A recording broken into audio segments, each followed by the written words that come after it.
America అధ్యక్షుడిగా Donald Trump పదవి చేపట్టగానే తనదైన స్టైల్లో పాలనను ప్రారంభించారు. తొలి 8 ఆదేశాలపై సంతకం చేసిన తర్వాత పెన్నులను పబ్లిక్లోకి విసిరేసి వారిలో జోష్ నింపారు. డజన్ల కొద్దీ ఎగ్జిక్యూటివ్ ఆర్డర్లపై సంతకం చేసిన ట్రంప్ పలు సంచలన నిర్ణయాలు తీసుకున్నారు. బైడెన్ జారీ చేసిన 78 ఆదేశాలను వెనక్కి తీసుకున్నారు. 2021 జనవరి 6న దాడుల్లో పాల్గొన్న 1500 మందికి ఉపశమనం కల్పించారు ట్రంప్.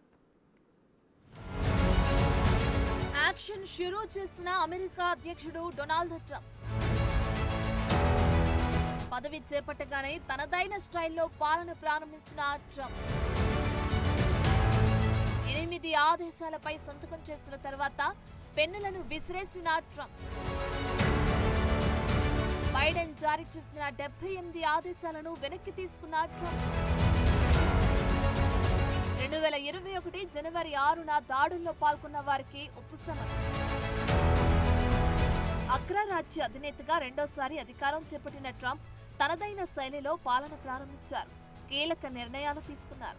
మాజీ అధ్యక్షుడు జో బైడెన్ జారీ చేసిన 78 ఆదేశాలను వెనక్కి తీసుకున్నారు.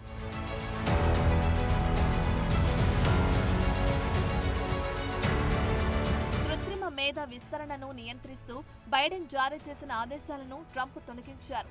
సరిహద్దు గోడ సామాగ్రిని విక్రయించాలన్న బైడెన్ ఆదేశాలను ట్రంప్ వెనక్కి తీసుకున్నారు. మెక్సికో సరిహద్దుల్లో మరిన్ని సైనిక దళాల మోహరింపు, చైనా, కెనడాలపై టారిఫ్ల పెంపు, గల్ఫ్ ఆఫ్ మెక్సికో పేరును గల్ఫ్ ఆఫ్ అమెరికాగా మార్చడం వంటి నిర్ణయాలు కూడా ఉన్నాయి.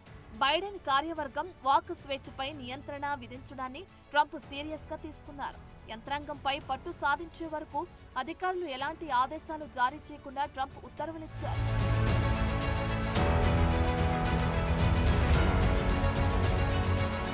ఈ క్రమంలోనే ప్రపంచ ఆరోగ్య సంస్థ నుంచి అమెరికా వైదొలుగుతున్నట్లు ట్రంప్ ఆదేశించారు.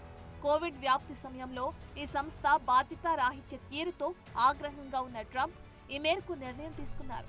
చైనా కంపెనీ టిక్టాక్ అమెరికా విభాగాన్ని విక్రయించేందుకు ట్రంప్ సర్కార్ 75 రోజుల సమయం ఇస్తూ నిర్ణయం తీసుకుంది. అమెరికాకు ఈ యాప్లో 50% వాటా ఉండాలని ట్రంప్ వ్యాఖ్యానించారు. అలాగే ప్యారిస్ పర్యావరణ ఒప్పందం నుంచి వైదొలిగేందుకు ఆదేశాలు ఇచ్చారు. జీవన వ్యయాల సంక్షోభంపై దృష్టి పెట్టాలని అన్ని ఏజెన్సీలకు మార్గదర్శకాలు జారీ చేశారు. వాటిలోనే ప్రభుత్వ ఉద్యోగులు ఖచ్చితంగా కార్యాలయాలకు వచ్చి విధుల్లో హాజరు కావాలన్న ఆదేశాలు ఉన్నాయి.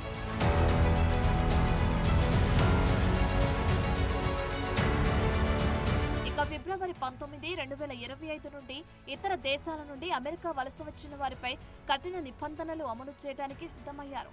గ్రీన్ కార్డు హోల్డర్లు, H1, L1 వీసాలపై ఉన్న వ్యక్తులకు జన్మించిన పిల్లలు ఇకపై అమెరికా పౌరులుగా పరిగణించబడకుండా ఆదేశాలిచ్చారు. 2024 గణాంకాల ప్రకారం అమెరికాలో 5.4 మిలియన్ల భారతీయ అమెరికన్లు ఉన్నారు. తాజాగా ట్రంప్ తీసుకున్న నిర్ణయంతో ఎండో అమెరికన్లపై ప్రభావం పడనుంది. మరోవైపు ట్రంప్ పాత మిత్రుడు ఉత్తర కొరియా అధినేత కిమ్ జోంగ్ ఉన్ను గుర్తు తెచ్చుకున్నారు. తన ప్రమాణ స్వీకారం తర్వాత the commander in chief inaugural ball dance కార్యక్రమంలో పాల్గొన్నారు. ఈ సందర్భంగా దక్షిణ కొరియాలో ఉన్న అమెరికా సైనికులకు శాటిలైట్ కాల్ చేశారు. కిమ్ జోంగ్ ఉన్ ఎలా ఉన్నారు, అక్కడ ఎలా ఉంది, నేను ఆయనతో మంచి స్నేహ సంబంధాలు జరిపానని ట్రంప్ వ్యాఖ్యానించారు.